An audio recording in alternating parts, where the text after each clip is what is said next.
Chapter 121, Hinata and the Kids. So, clown. Okay, let's skip that. The translator's notes. Oops, wait. It's been a week since Fritz and Hinata reached Ingrassia. Even considering that they hitched a ride on a passing carriage, it still took time. But no, for Hinata, impatience was banned. Using a magic circle would have been faster but would not have allowed them to grasp the state of Ingrassia as a trip would have. Fritz and Hinata decided to disguise themselves as an adventurer's daughter and a normal spirited youth. Hinata had equipment left over from my adventuring days, so she used that. Fritz purchased some from a traveling peddler.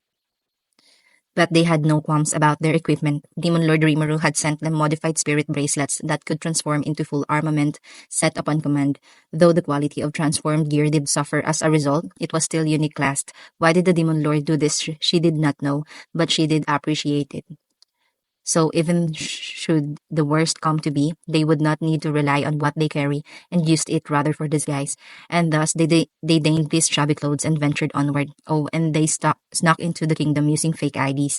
Currently, Hinata is staying at a cheap inn in the outskirts of town. For a whole week, Hinata has not left her room.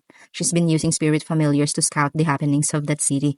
Fritz, however, is hanging around the academy with his own eyes and ears. Thus, he studied the city, trying to figure out a way into the academy, or if some merchant needs protection. The academy is a fortress. Guests are not permitted, except, that is, entrance into academy's library is open to public, but it is undoubtedly being supervised by Yuki. Hinata is trying to find a way in without alerting Yuki of her presence. During his investigation, Fritz came to know a number of food distributors employed by the academy and was able to convince them to be a merchant selling good. And the thing is, the academy has a lot of students. They need a lot of merchants and workers just to prepare a single meal for all the students. Thus, Fritz and Hinata were able to secure work inside the academy, helping around the kitchen. And so another week passed. As their work continued, they began investigating. They had to move during the morning deliveries. Though the morning meals were simple, they still required extensive preparation. After observing the workplace for a week, they found the best time to move. If they were to deliver the meals while it was still dark, surely they could snoop around and leave unseen. Over the course of the week, they more or less figured out the layout of the academy. Using spirit familiars, they found a source of strong light spirit energy, and just as Rimuru has said, there was a child blessed by the light spirit. Hinata heard the full story at the banquet. Though she once dismissed his words as utter nonsense, she now felt a duty to protect these younglings. In a way, as they were her disciples. In a way, as they were her disciples too. Clown's note, the reason being that they are taught in the school where she was taught in, so it's like they are her underclassmen.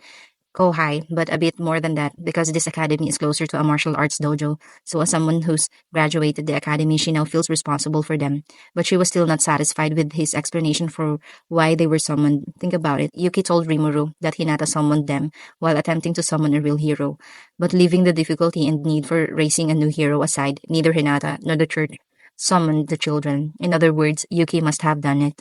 If that's the case, why did he do it? Did he fail at summoning and got them? Or did he intend to summon them to begin with? That Hinata could not understand. Both Hinata and Rimuru had figured out during their confrontation that Yuki was trying to pin the guilt for the summoning on Hinata. So that question aside, the more important one still remained. Why? Perhaps he merely took advantage of a failed summoning, but she felt that she had to know the reason for why he did it. And who said that there were only 5 children whom he summoned? And what about adults? All these thoughts swirled inside her head, causing her great anxiety, but she decided to dismiss them all and focus on creating a plan to rescue the children. Thus came that fateful day. Fritz finished the preparations and Hinata went off to deliver the provisions to the academy. After working thus for a week, Hinata has gotten rather friendly with the grannies working there, but that thought led her to recall the fact that her current appearance is obscured by a magic item. She instead looks like an average red-haired girl. So the grannies are not talking to her, but to his red-haired appearance of her. This thought made her feel strangely lonely, but it was not the time for such sentimentalities. Deliver the goods wait for an opportunity, and proceed with Fritz to the source of that light. Hinata and Fritz would move as planned. They would aim for that moment when the merchants deliver the food and begin returning home. She would create an illusion of herself leaving the premises and instead head for the children. Thus, the red girl would chat her way out instead of Hinata. The magic would only work up until she would leave the premises, but that much time should be enough. Today, she merely planned to talk to the children and confirm that they were not in any immediate danger. 10 minutes should be plenty to see how they were doing, and that would be the first step. Of course, should things turn sour, she was fully ready to blast her way out. In that case, she would never again talk with those grannies. And that thought did bother her, but it did not sway her resolve. Fritz was busy with work, so she decided to head off alone, straight for that light. She used an invisibility spell and suppressed her presence to its utmost limits to remain undetected up to the third floor without making a single sound. Her basic parameters strengthened by magic. She moved as a superwoman, unlocked a door with magic, and slipped in without as much as a whisper, and found herself in a dimly lit classroom. Light barely entered it. Obvious considering that it was still 6 a.m., but it was nonetheless a bizarre room. There were few desks, only four. There was a door on the back connecting to another classroom. There were some doors out in the hall, but could they really be called doors? They were locked, not with keys, but with magic, so she could not open them. It was a strange design. This could hardly be called a normal classroom. Pondering it all for a second, she instead turned and headed for the room emitting that light. Time was of the essence, so she had to press forward. Hinata opened the door and entered. A dining table was being prepared, so she felt life inside the room. Hinata carefully proceeded onward. There was something akin to a bedroom partitioned off. Four futon lay there, so that's where the kids slept. And then Hinata unconsciously took a step back. Had she not done so, she would have been hit by a wooden sword. Wow, you dodged that? Great. Thief. Wow, you dodged that. Great. Thief. A voice came from a bossy child who seemed to have just risen. A weak-spirited Japanese boy, a European pretty boy, and a blonde pretty girl. Why'd you come? There's nothing to steal here. One-chan, who are you? The Japanese boy and the blonde girl asked Hinata. The European child stood strong as if protecting the other kids. The bossy kid stood in the back. Hinata let out a sigh and raised both hands, showing she had no desire to fight. And the one with the wooden sword is Misaki Kenya. Huh? Kenya-kun? And there's no need to be so tense, Gale-kun, she called out. Just as Rimuru had described them, the five children except the black-haired Chloe Obel she seems to be missing. You know us? The weak-looking boy Sekiguchi Ryota asked. Yeah, I heard about you from Rimuru. Misaki Kenya, Sekiguchi Ryota, Gail Gibson, Alice Ronda, right?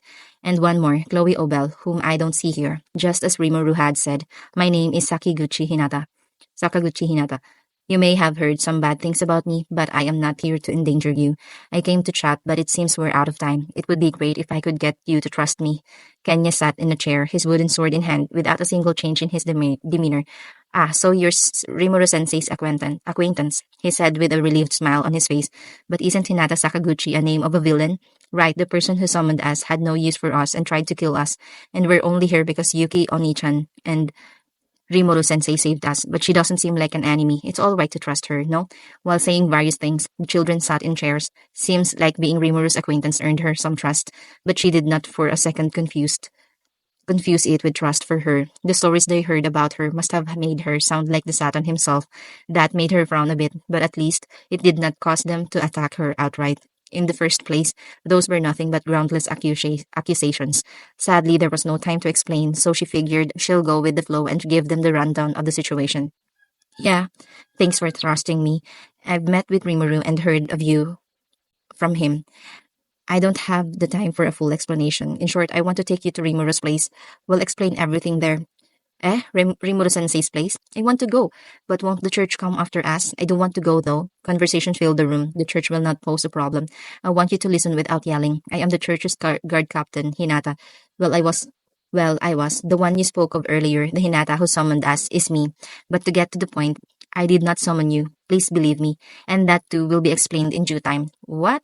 Huh? But if the church was not responsible, who was then? Why are we trapped in here? Right, if you think about it, a stalker.